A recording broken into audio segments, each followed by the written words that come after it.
I thought I would do a movie walkthrough video, like I don't know what else to call it, a movie recap, a movie walkthrough, because I have been watching some horror movies recently. Well, horror, okay, like I wouldn't necessarily call this a horror movie because it's not that scary, but it's very suspenseful and creepy, and there are a couple of gruesome moments, but literally only a couple. But yeah, it's very suspenseful, and that's my kind of horror. I'm not really into slasher, really gruesome. Like, I've seen some of the Saw movies, and I think when they first came out, you know, they were interesting because they were different, but that's not actually my kind of horror movie. I love either a ghosty, you know, haunting kind of film, or a psychological mystery thriller. That is my kind of horror movie, and that's what this one is. It's more of a psychological thriller with some really creepy kind of elements to it. So this is like a trial run to see how these kind of videos do with my audience. So today I'm going to walk you through the horror movie Weapons, which came out last year, and it's directed by Zach Cregger. And I'm a little late to the party. I mean, I'm late to the party on all the films that I've been watching recently, but I quite enjoyed it. So let me tell you the story. Obviously, this is going to contain all the spoilers, so if you haven't seen the movie and you want to watch it and you don't want it to be spoiled, do not watch this video. But if you have seen it and you don't mind listening to it again and want like a discussion about it, this is the video for you. Or if you would like to see it but maybe you don't have anyone to see it with and you're scared to watch it alone, but you want to know what happens, this might be perfect for you.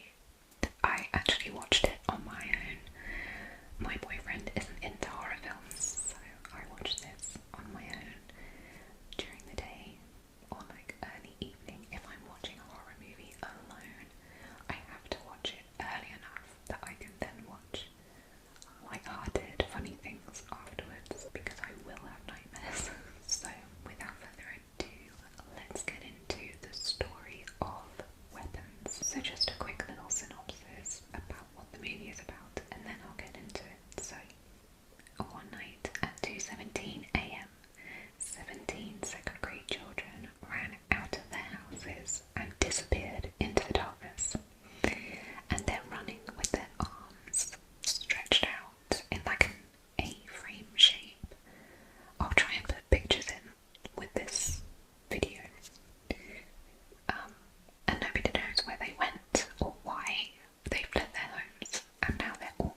even the other third grade Mrs. Belt thought was full. But Mrs. Candy's room was totally empty. Well, not totally. There was one boy there, and his name was Alex Lilly. And he was the only kid in the class of 18 that came to school that day. And do you know why?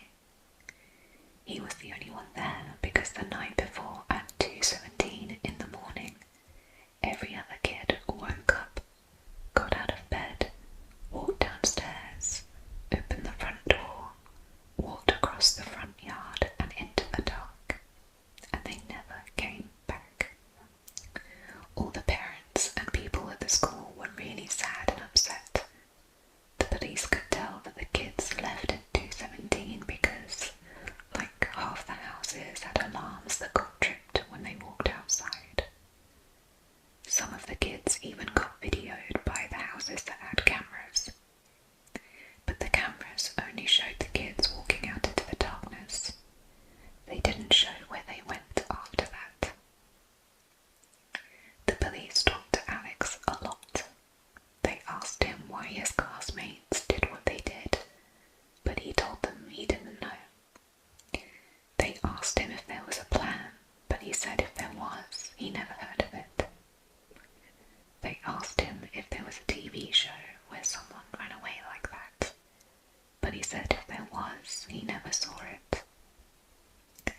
They also talked to Mrs. Candy a whole bunch, but she also didn't know anything and couldn't help them. For almost a whole month, they kept the school closed for their big investigation, but after a while, they had to open everything back up again, so that the kids that didn't disappear could learn again. One night before they did, they had a big meeting at the school. There was a bunch of counsellors and people like that to help everybody figure out how to feel and be sad together, I guess. This is where the story really starts. So that's the intro. And this movie is told in a non-linear fashion. It jumps between telling the story through different characters' points of view and at slightly different points in time. So I'm going to do my best to let you know where we're at as we jump so that it's not too confusing. So we start with the point of view of Justine, which is the teacher of the children that have gone missing. And this is about a month after the disappearances, where all the parents and the teachers are gathered at the school for a meeting which is held by Principal Marcus Miller. Now, almost everyone is blaming Justine for the disappearances, claiming she must have said or did something to them that caused them all to leave. But Justine swears that she wants to find the kids just as much as the parents do, and she's super worried about them as well. The Principal Marcus does his best to protect Justine from the other parents' wrath because they're calling for her to be incarcerated until she talks. So this meeting ends with basically the parents chasing Justine out of the school, and Justine is told to just go straight home and keep a low profile. Now Justine copes with all these accusations by drinking. We see her go to a liquor store and buy 2 bottles of vodka.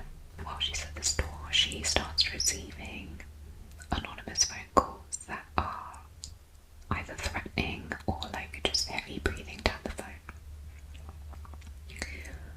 When she gets home and she's pouring herself a drink, someone rings her doorbell. She calls out who's there, but no one answers. So she goes up and looks through the spy hole and the window, and there's no one outside.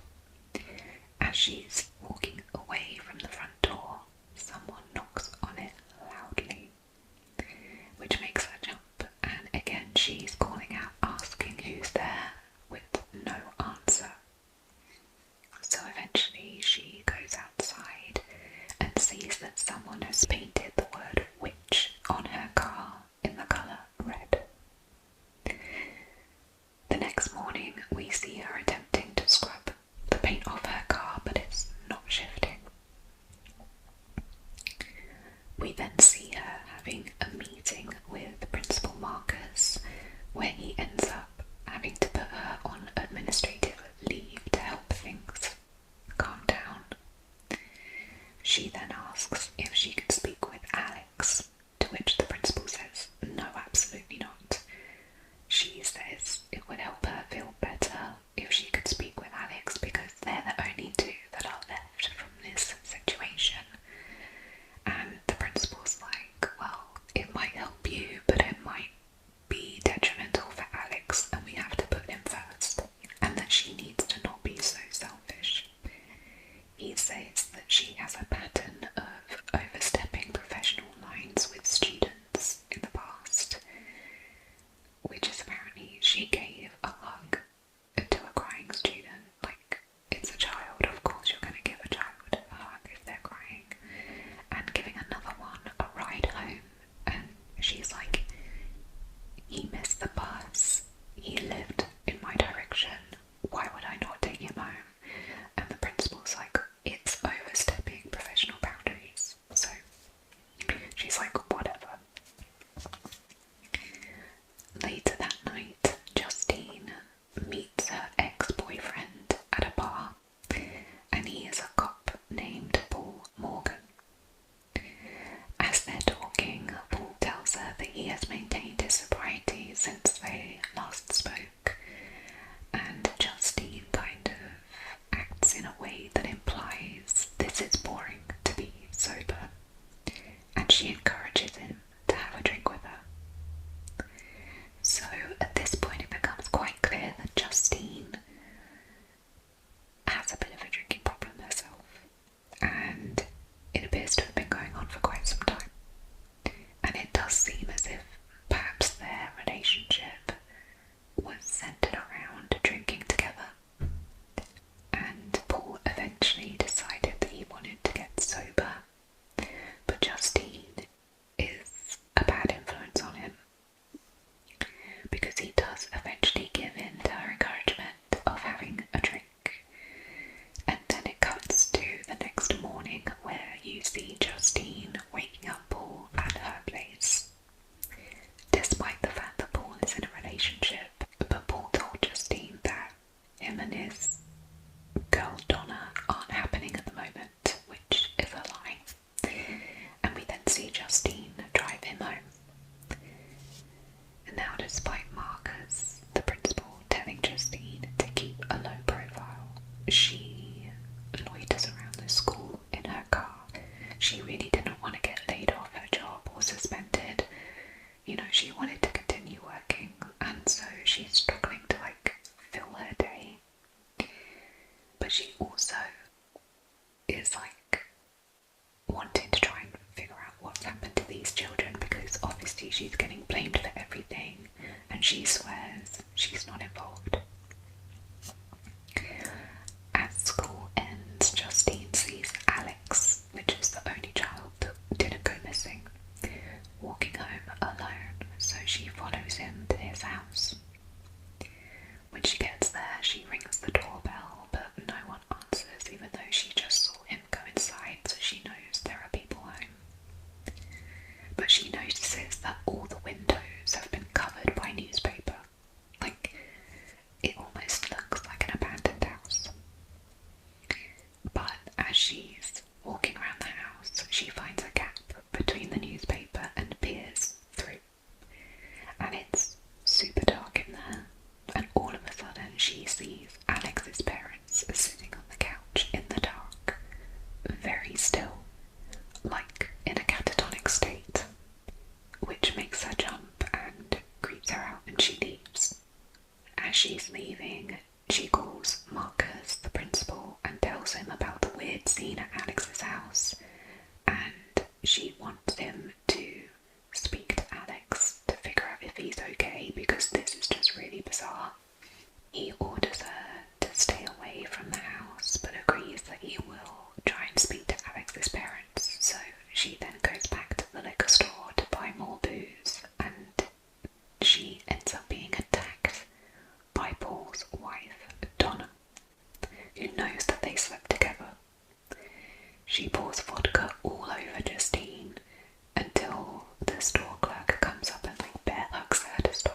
holding something sharp, and the other arm just kind of like out like this, and she's walking like a toddler, like she doesn't know how to walk.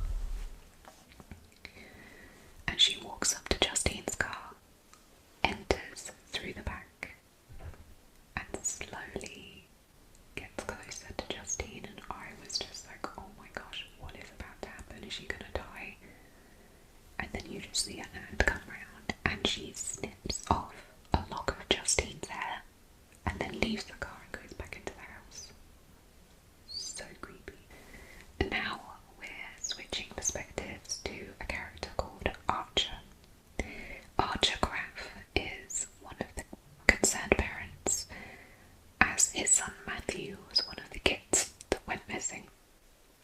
He frequently re-watches his Ring doorbell camera footage of Matthew running out of the house at night and heading in a straight line. We see that Archer is a contractor and he visits a house that his team are working on, but it's clear that he's not been a very good site manager. He's like ordered the wrong things, forgotten stuff, and it's obviously all because his child is missing and he can't keep up with his work properly. One of the mistakes he makes is he orders the wrong paint for the front door.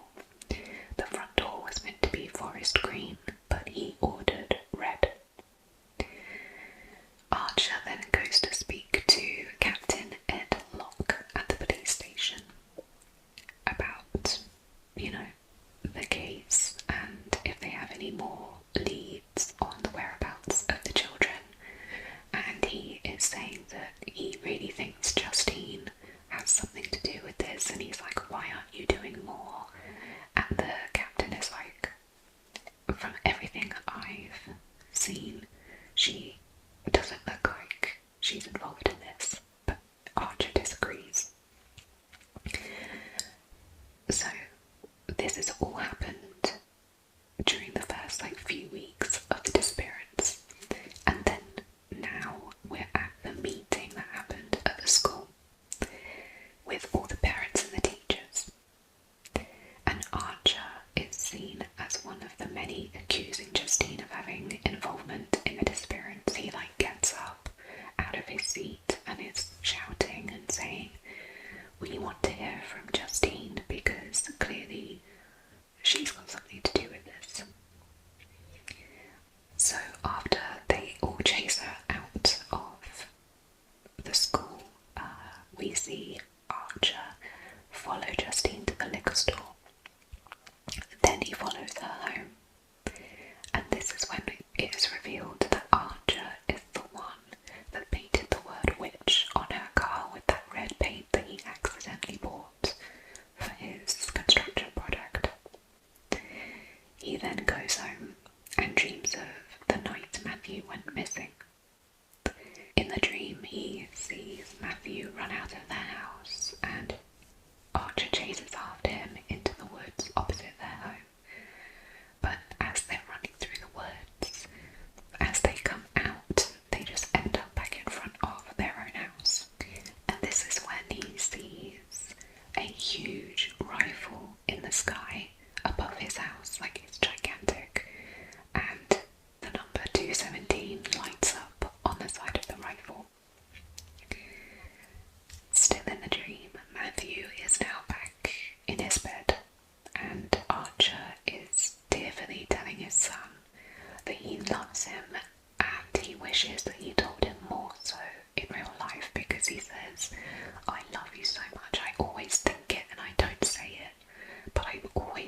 in a straight line. So Archer then decides to go and visit the home of Gary and Erica Bailey, whose child also vanished, and he asks if he could have a look at their Ring doorbell camera footage. Erica is like, no, I'm not comfortable with that, but the husband says, yeah, sure, you can take a look at the footage, what are you looking for?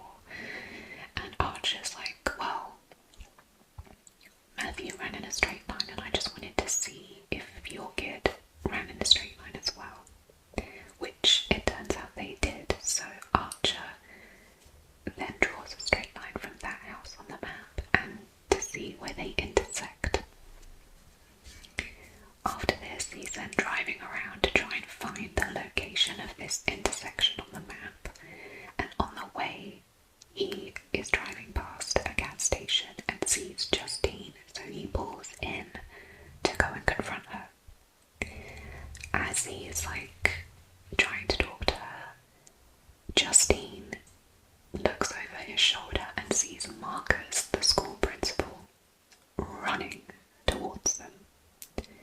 But he's running with his arms splayed out in that weird like A shape like the children were seen doing, and his eyes are covered in blood and his face is really, really swollen, and he just charges for Justine and begins to attack her.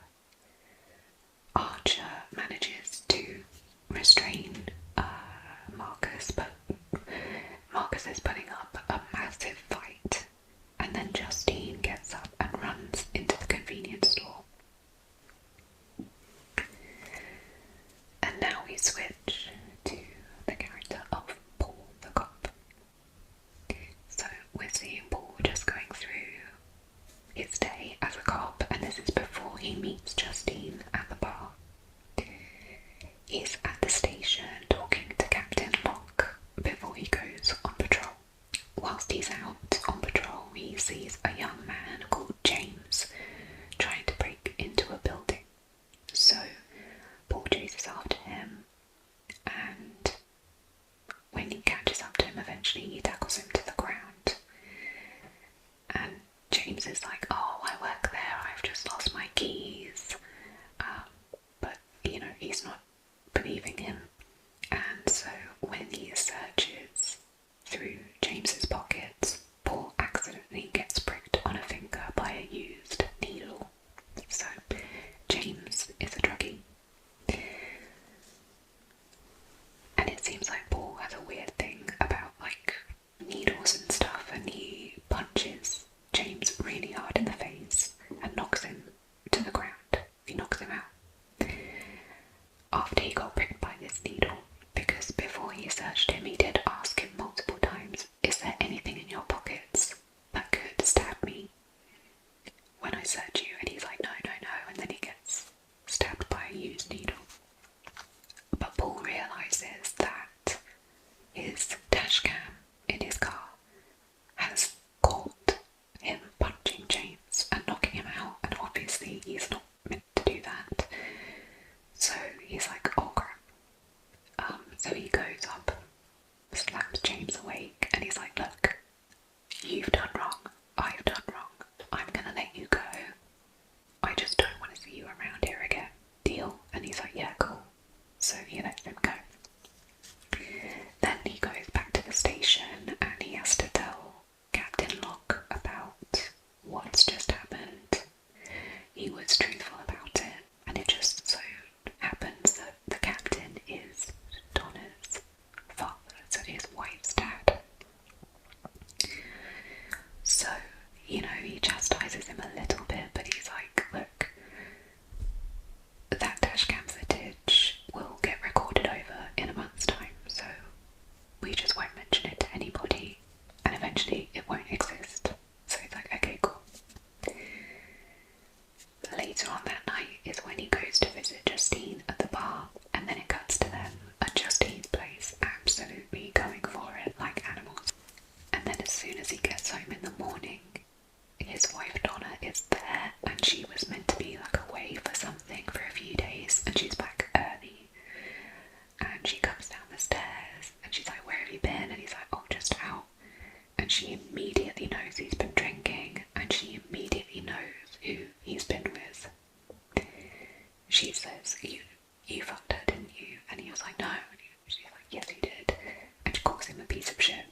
walking down the street, looking through the backpack. He attempts to call the family member again, but doesn't get through. So he leaves a voicemail saying he really does have a job and he just needs some money for clothes and he just wants to communicate that properly with him. And he ends it by saying, "Call me back, I love you." He then goes to the pawn shop where he tries to sell a kid's iPad that he found in the backpack, but the owner is not interested in buying this off of him. So he leaves the pawn shop with no money, and this is when we see him breaking into a building and the chase of him and Paul. So after that all happens with Paul, James is then like let go, and we see him stumble across Alex's house, and he sees that all the windows are covered in newspaper, and he probably assumes that it's like an abandoned house. So he breaks in. Again, he's trying to find items to steal and sell for drug money. As James is in the house, he goes into the living room and he's like filling his bag with valuables. He turns around and sees Alex's parents sat on the sofa just like Justine saw them, just like this, catatonic, still, not moving, not blinking, nothing.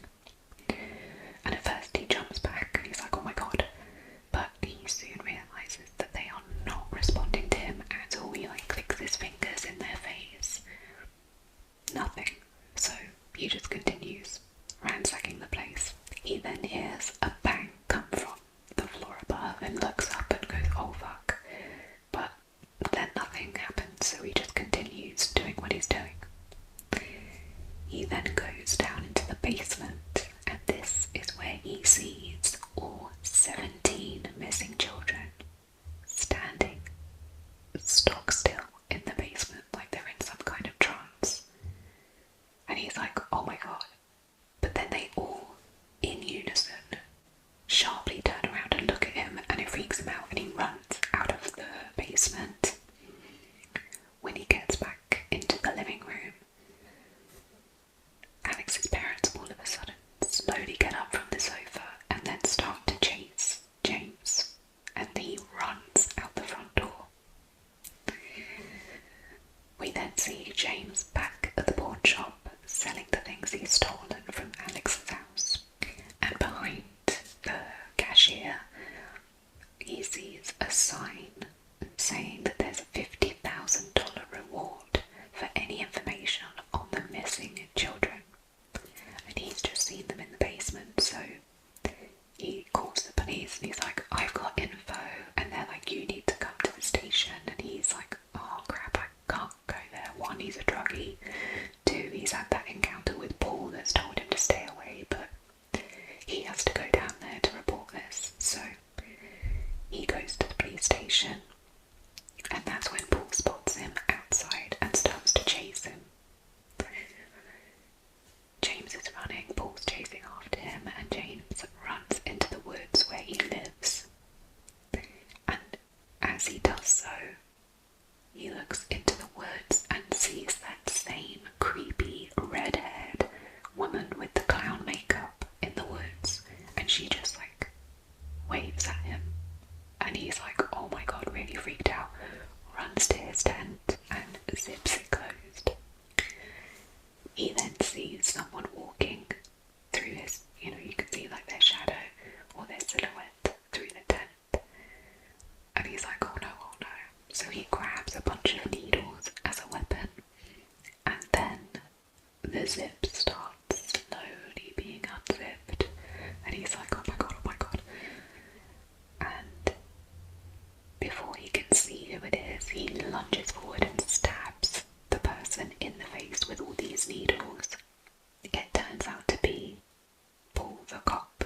So Paul's like on the floor pulling these needles out of his face, and then he lunges at James and pulls him out of his tent by his feet, and then gets his gun and has it right in his face.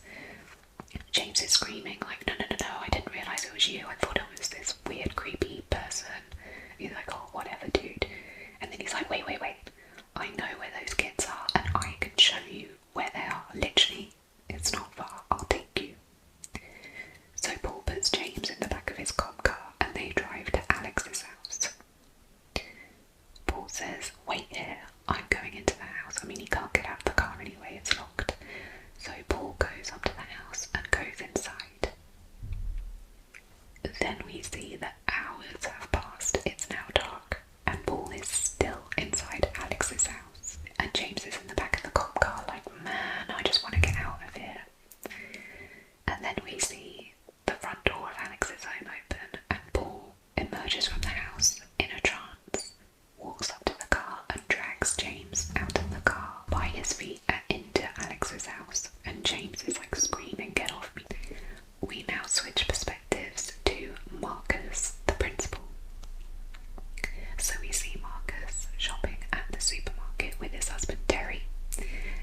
says that she is Alex's Aunt Gladys, and she claims that Alex's parents are unwell and couldn't make it in.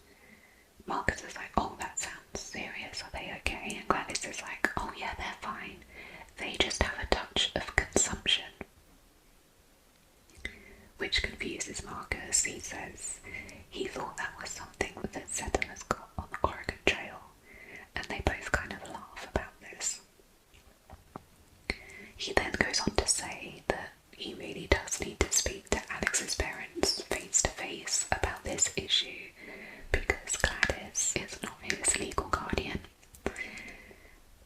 and she is like not very happy with this outcome.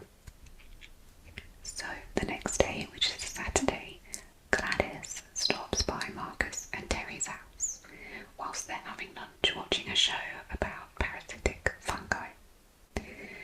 He opens the door and she claims that she's missed her bus and she's had to walk all the way across town to get here, and she's elderly. And Marcus at first is like, okay, but I can't help you. She's like, can I have some water? And Marcus is kind of like, not really, but Terry's like, of course you can, come in. So Marcus reluctantly agrees and they let her in. When they're in the kitchen talking, Marcus goes to get her a cup of water and she says, oh no, can I have a bowl? And he's like, you want a bowl of water? And she's like, yeah, it's just a weird quirk of mine. So he's like, okay, a bowl of water it is.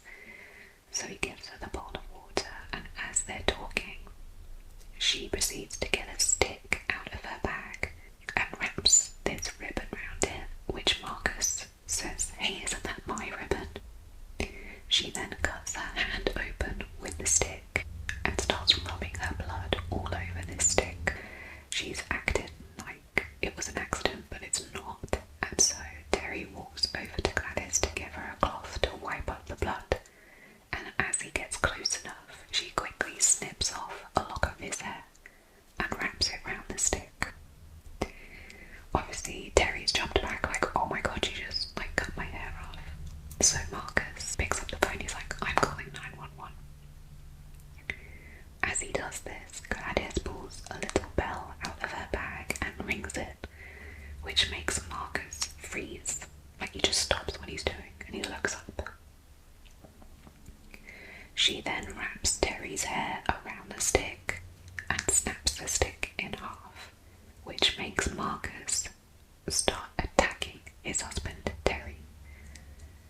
So Marcus has jumped on him, they're on the floor, he's on top of him, and Marcus like spews up a load of black bile all over Terry's face, like it looks like oil.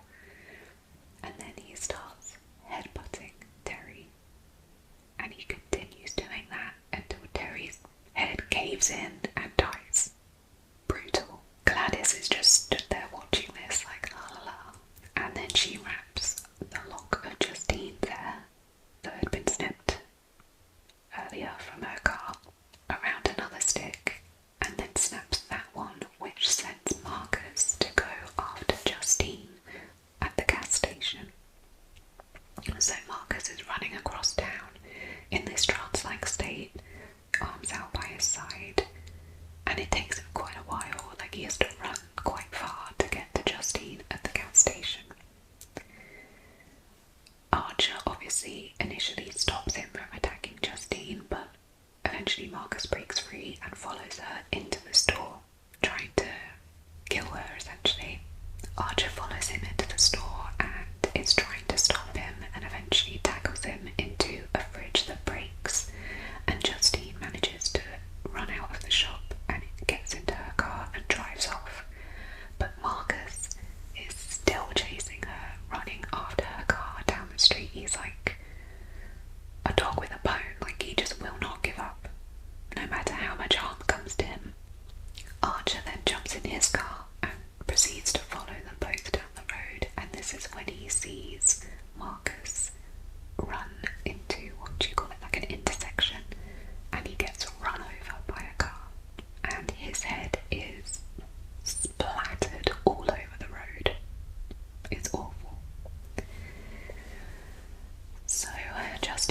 Archer are in hospital, and as they come out of the hospital and like Justine's fine, she just has a couple of scrapes, she's fine.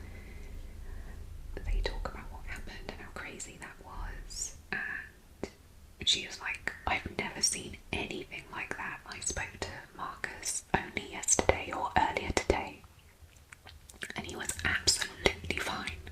I've never seen him like this, or anyone. And Archer's like, I have. She's like, what do you mean? And he was like, the way he was running was exactly how the children ran out of their houses, because I've got footage of my son doing it.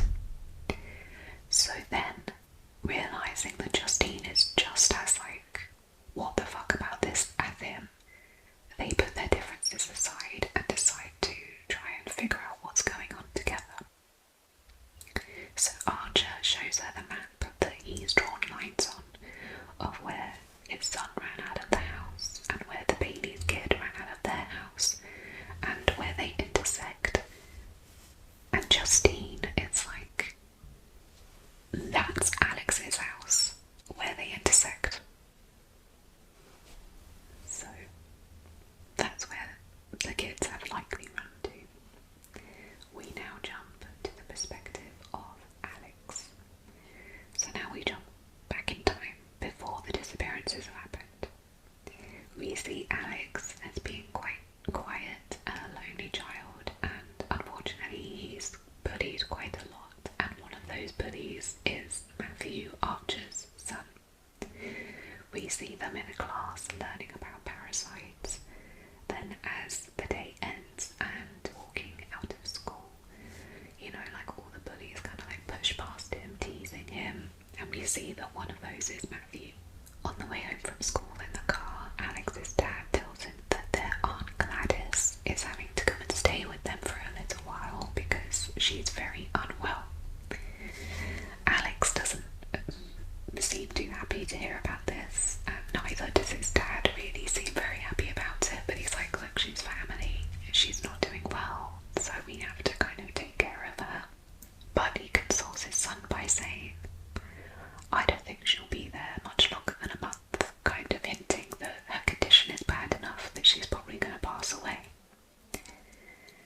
That night, back at home, Alex peeks into Gladys's room and sees that the red hair on like a wig stand, so it's not her real hair, and she has a small tree, almost like a bonsai, but not really small, it's like a bit of a bigger bonsai tree, which is what she uses for these like spells or rituals that she's doing where she snaps the twig. They come from this tree.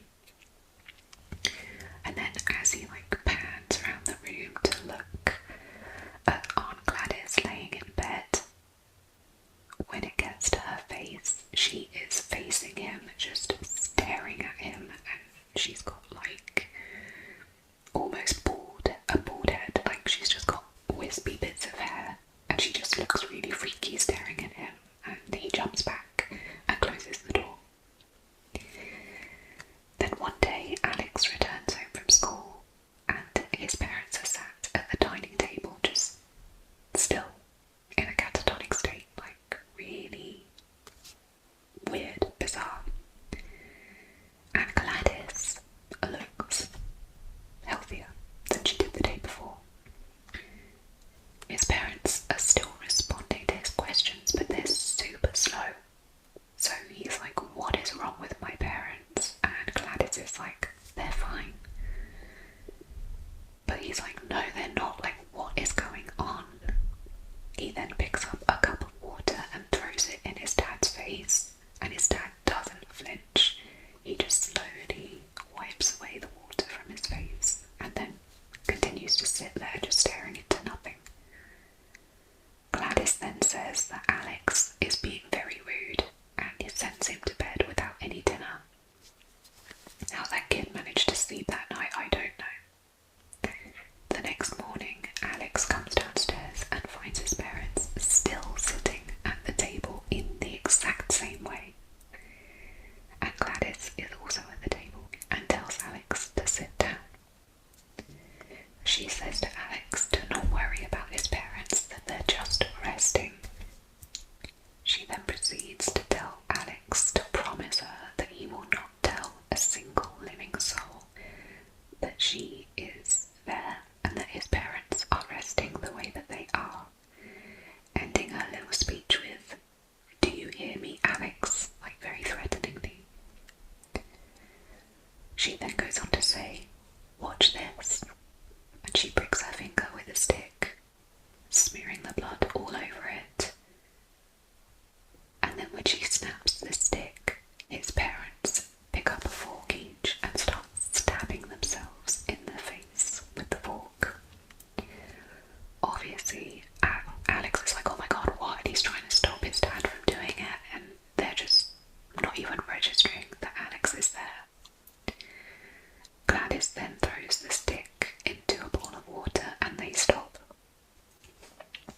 She goes on to say that she can make his parents hurt themselves, hurt each other, and that she could even make them eat each other if she wanted to. This poor little boy, oh my gosh. So Alex is just like, right, well, I'm just gonna have to do as I'm told, and he tries to live his life as normally as he can and keeps very quiet.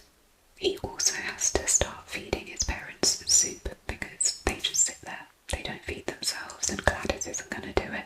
So he has to feed his parents. But eventually Gladys starts to grow weak again. She tells Alex that she thought his parents would help her feel better, but it's not working. So she says to Alex, I need you to bring an object from each of your classmates at school, and that will make me better. And he's like, how will that make you better? And she's like, I think it's just what I need. And he's like, if I get that for you and you get better, will you leave? Will you go home? And she's like, I'll go home. So the next day at school, Alex is looking around to see what he can steal from all of his classmates, 17 kids. And then he eventually looks over and they all have like containers with their names on it, and they've drawn their own name tags that are stuck on the front. So he steals all these name tags and takes them home. When he gives the name tags to Gladys, she tears them up into little pieces and puts them in a bowl, and is doing these like weird hand motions above them, and he's like, what are you doing? And eventually 217 happens, and all the kids run to Alex's house, where they run straight into the basement, and that is where they remain. So the next day, Alex goes to school, and he's the only one in his class. We then see him being interviewed by the police, and we see that Gladys is sat next to him, as well as his dad, who Gladys has put makeup on to cover the fork marks on his face, and she tells the cops that he's just had a stroke, so he can't really speak. Detectives want to pay a visit to Alex's house to have a look around, so Gladys makes Alex clean up the house and remove all the newspaper from the windows.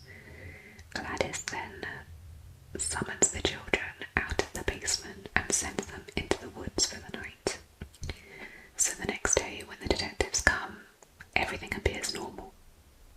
So now we're jumping forward again. This is after Paul and James are now inside the house.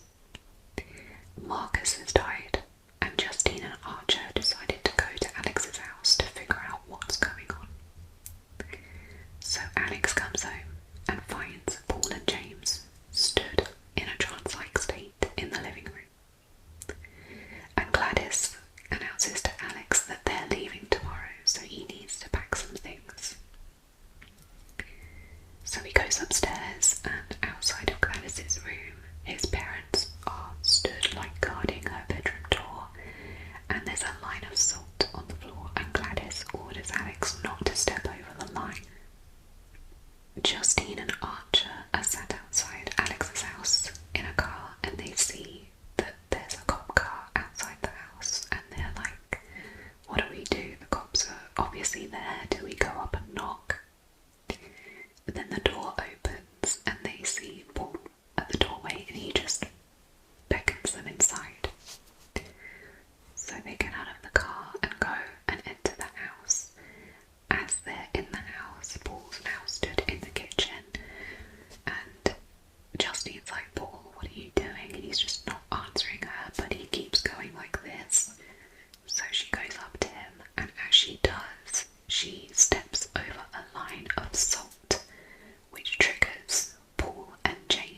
as James pounces on Archer for the final time, they fall through the basement door, and this is when Archer sees all the children in the basement.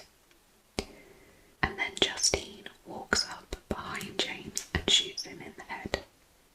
Archer then runs down into the basement where the children are, looking for his son Matthew, but Gladys is down there and she gets Archer under her spell. And the now possessed Archer goes back upstairs and attacks Justine. Back upstairs, Alex's parents have managed to force their way through Alex's bedroom door, and he runs through into the bathroom, which is like one of those Jack and Jill bathrooms with two entrances. So he runs through the bathroom out the other side and into Gladys's room and shuts the door behind him. His parents are trying to get through the door, but they struggle for a little while. But again, they do eventually manage to get through, and Alex runs into Gladys's ensuite bathroom and locks the door behind him. Now, luckily, all this time, Alex has been a very smart little boy. He's been watching what Gladys does in order to control people. So as he's run into her bathroom, he's grabbed her wig and a stick from that little tree and locked himself in the bathroom. And whilst his parents are banging and scratching at the bathroom door trying to get in, and I mean again like zombies, they're just scratching and clawing and making zombie-like noises, smashing their heads through the door, to the point where they do make holes and they're looking at him, snarling at him. So Alex is doing the little ritual. He's pricked his finger, smeared his blood on the stick, wrapped a lock of Gladys's wig around it, then snaps it. And Gladys downstairs immediately feels it, and she looks up horrified and is like, oh no. Then all the children come out of the basement stampeding after Gladys. Gladys then runs out of the house and she starts running through neighbours' houses. Okay, she goes through the back door of one house and out the front door, through people's fences and gardens, and the kids, she opens a door to go through it, but the kids just run through the door, through the windows, so they're causing devastation, running after Gladys. And then eventually the kids catch up to her in the front lawn of someone's house, and they begin to rip her to pieces. Like savages, literally just ripping her limb from limb, and then they push her eyes into their sockets, and then they grab the bottom of her jaw and the top of her head and rip her head apart, and the spell breaks, and Archer immediately comes to, dropping Justine, and he was strangling her at the time. He then follows the trail of damage that the kids have caused by chasing after Gladys, and finds them stood around Gladys's body that's just in bits, and they are covered in blood, and they're just all staring like this at Gladys. And then he says Matthew, and Matthew slowly turns and looks at his dad, and Archer goes over and picks him up, saying, "I got you, buddy." Back at the house, Justine goes upstairs to find Alex hugging both of his parents, but again they're not really responding back to him, they're just staying there like this whilst he's hugging them. And then as we see Archer now carrying Matthew down the street, just still very catatonic the child narrator comes back and she says this: Alex's parents are still being fed soup somewhere, but not by him. He moved to another town and lives with a different aunt. I heard that one is a nice lady. All of the kids from his class got reunited with their parents. Some of them even started talking again this year.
within Aunt Gladys's body, and I think that could be the case because when she mentioned that Alex's parents were suffering from consumption, like, that's just not a word you hear anymore. That was like the 1800s, I'm pretty sure, or like early 1900s. Consumption is not around, and so for her to know that word, she must be pretty old. And I can't see a human body lasting all that long. So I feel like maybe she could hop between bodies, perhaps. I don't know for sure, that's just my theory. But yeah, so she is a parasitic witch, essentially. And unfortunately, Alex's family ended up in a really bad situation with Aunt Gladys. I wonder if she came because she knew